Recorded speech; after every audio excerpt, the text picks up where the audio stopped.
अब जैसे हम लोगों ने कहा है कि 500 गीगावाट का टारगेट दिया है, उतने इंस्टॉलेशन हम लोगों को करने, राइट। तो उतनी इंस्टॉलेशन करने हैं तो उसके लिए हमें मैन पावर लगेगा, उसीलिए जॉब ज्यादा क्रिएट हो गए, जॉब क्रिएशन ज्यादा होगा। क्योंकि अभी राइट नाउ, जैसे कि मैं अगर एग्जांपल देती हूँ मैं मेरे सिटी का, तो 4 साल पहले हम लोग 10-12 लोग होंगे कि जो पूरे सिटी का या आजू बाजू के डिस्ट्रिक्ट, पूरा डिस्ट्रिक्ट हम लोग कवर करते थे। बट अभी वो जो रेशो है वो 3 टाइम्स बढ़ गया है, उतने ज्यादा इंस्टॉलेशन आ गए और इंस्टॉलर भी आ गए और उतने ज्यादा इंस्टॉलेशन भी आ गए।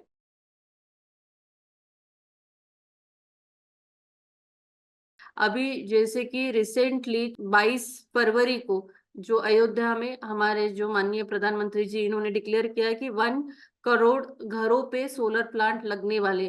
क्योंकि इसका जो टारगेट है वो हम लोगों को दिया है 2030 तक हमें 500 गीगावाट का इंस्टॉलेशन करना है।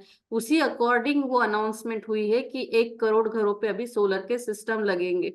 क्योंकि ये टारगेट अचीव करना है तो इसके लिए गवर्नमेंट ने सब्सिडी भी प्रोवाइड की है, जो कि 78,000 की सब्सिडी दे रही है। सबसे बड़ी सब्सिडी इस बार डिक्लेयर की हुई है। पहली सब्सिडी जो डिक्लेयर हुई थी 2010 में, उसके बाद 2023 देन 2024 में सबसे ज्यादा सब्सिडी देने वाला प्रोजेक्ट अभी फिलहाल चल रहा है पीएम सूर्योदय योजना। अभी इसके वजह से हम लोग जो है जैसे कि सब्सिडी भी मिल रही है, और जो कंज्यूमर के ऊपर एक बहुत बड़ा ये लगता था, इनिशियल इन्वेस्टमेंट बहुत ज्यादा लगती थी, वो सब्सिडी के कारण कम हो गई। ठीक है, कॉस्टिंग भी रिड्यूस हो गई है, टेक्नोलॉजी भी डे बाय डे एडवांस्ड होती जा रही है। अब जैसे हम लोगों ने कहा है कि 500 गीगावाट का टारगेट दिया है, उतने इंस्टॉलेशन हम लोगों को करने, राइट। तो उतनी इंस्टॉलेशन करने हैं तो उसके लिए हमें मैन पावर लगेगा, उसीलिए जॉब ज्यादा क्रिएट हो गए, जॉब क्रिएशन ज्यादा होगा। क्योंकि अभी राइट नाउ, जैसे कि मैं अगर एग्जांपल देती हूँ मैं मेरे सिटी का, तो 4 साल पहले हम लोग 10-12 लोग होंगे कि जो पूरे सिटी का या आजू बाजू के डिस्ट्रिक्ट, पूरा डिस्ट्रिक्ट हम लोग कवर करते थे। बट अभी वो जो रेशो है वो 3 टाइम्स बढ़ गया है, उतने ज्यादा इंस्टॉलेशन आ गए और इंस्टॉलर भी आ गए और उतने ज्यादा इंस्टॉलेशन भी आ गए। ठीक है, कि हमारे घर में कितने किलोवाट का प्लांट लगता है, ये कैसे कैलकुलेट करना चाहिए। तो उसके लिए आपके पास इलेक्ट्रिसिटी का बिल है। आपने अगर आपका इलेक्ट्रिसिटी बिल देखा होगा तो उस पे एक चार्ट रहता है या ग्राफ फॉर्म में दिया रहता है 12 मंथ का यूनिट का रिकॉर्ड। ठीक है, अब उसका मैंने यहाँ टेबल फॉर्म में से बनाया है कि month, unit, amount and tariff. अब ये जो यूनिट मैंने 12 महीने के निकाले, उसका एवरेज निकाला, एडिशन 12 मंथ की एडिशन की, उसको डिवाइडेड बाय 12 किया तो ये मेरा एवरेज निकला। एवरेज को 120 यूनिट से डिवाइड करना है।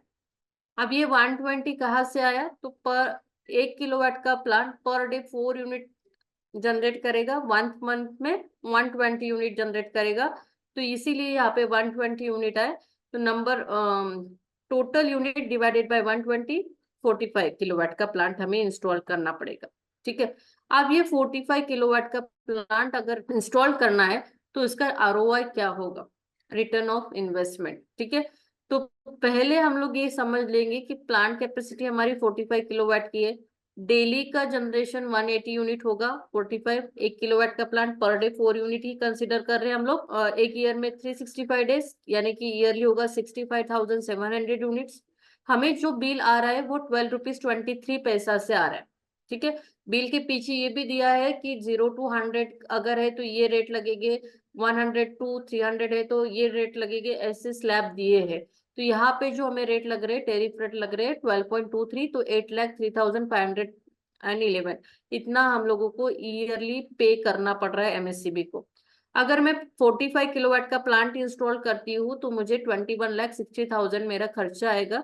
ठीक है, अब यहाँ पे 48,000 ये एमएनआरई की बेंचमार्क कॉस्ट से हम लोगों ने कैलकुलेट की है। अभी हमें आरओआई निकालना है। ROI, cost of the solar system, 21,60,000 divided by 8 lakh rupees. तो ये अगर करते तो 2 lakh and 2 month, sorry 2 year 6 month का जो ड्यूरेशन है ये हमारा आरओआई रहेगा। यानी हम मोटा मोटी ये पकड़ के चलेंगे कि 2.5 एंड 2.5 से 3 साल में आपका जो भी आप इन्वेस्ट करते हैं ये पैसा निकल के आएगा।